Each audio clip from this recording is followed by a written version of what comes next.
আমরা জাতীয় স্মৃতিসৌধে এসেছি। ৭১ সালে লক্ষ লক্ষ শহীদের জীবনের মধ্য দিয়ে আমরা যে স্বাধীনতা পেয়েছি, সেই স্বাধীনতার যে মূল মন্ত্র ছিল সাম্য, মানবিক মর্যাদা এবং সামাজিক সুবিচারের বাংলাদেশ, ৫৪ বছর ধরে তা অধরা থেকে গেছে। আমরা জাতীয় নাগরিক পার্টি এনসিপির নেতৃবৃন্দ, সারা দেশের আমাদের নেতাকর্মীরা আমরা অঙ্গীকারবদ্ধ যে ৭১-এর সাম্য, মানবিক মর্যাদা এবং সামাজিক সুবিচারের যে বাংলাদেশ, সেই বাংলাদেশ নির্মাণে এনসিপি জাতীয় নাগরিক পার্টি কাজ করে যাবে। সারা বাংলাদেশে আমাদের অনেকগুলো প্রস্তাবনার জায়গা রয়েছে।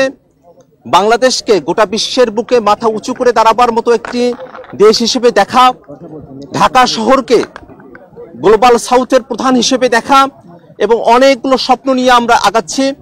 বাংলাদেশের বর্তমান প্রেক্ষাপটে আমরা বিশ্বাস করি যে নতুন একটি সংবিধানের বাস্তবতা রয়েছে। তার প্রেক্ষিতে আমরা গণপরিষদ নির্বাচনের কথা বলেছি এবং একই সাথে সে গণপরিষদ নির্বাচনে যারা জয়ী হবেন তারা সংসদ সদস্য হিসেবেও ভূমিকা পালন করবেন, তেমন প্রস্তাবনা আমাদের পক্ষ থেকে আছে। আমরা সারা দেশের মানুষের কাছে আমরা দোয়া চাই যাতে করে যে তারুণ্যের হাত ধরে জাতীয় নাগরিক পার্টি এনসিপি তার কার্যক্রম শুরু করেছে, যেন বাংলাদেশের সকল সম্প্রদায়ের মানুষকে, সকল ঘরানার মানুষকে, সকলের জন্য একটা আস্থাভাজন রাজনৈতিক দল হিসেবে আমরা আমাদের যাত্রা শুরু করতে পারি। ডান বামের বাইনারির বিভাজনের মধ্যে না গিয়ে সত্যিকার অর্থে একটি মধ্যমপন্থী রাজনীতি বাংলাদেশে আমরা সূচনা করতে পারি, তেমন অঙ্গীকার আমাদের রয়েছে। সে অঙ্গীকারগুলো যেন আমরা বাস্তবে রূপদান করতে পারি, সে ব্যাপারে সারা দেশের সকল শ্রেণী পেশার মানুষের সমর্থন আমরা প্রত্যাশা করি। আমরা এও প্রত্যাশা করি যে সারা দেশ থেকে অনেক মানুষ আমাদের সঙ্গে যুক্ত হতে চাচ্ছেন।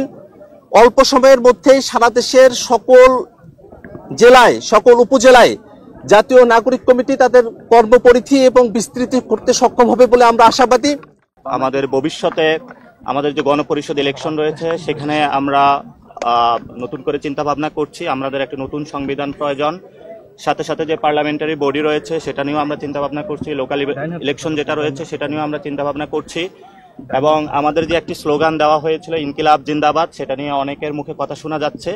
তো আমরা পুরো বাংলাদেশকে বলতে চাই, পুরো বিশ্ববাসীকে বলতে চাই, বাংলাদেশের জনগণ, মাটি এবং মানুষের যারা রয়েছেন পুরো আকাশের মধ্যে ইনকিলাব জিন্দাবাদ লিখে দিবে ইনশাআল্লাহ।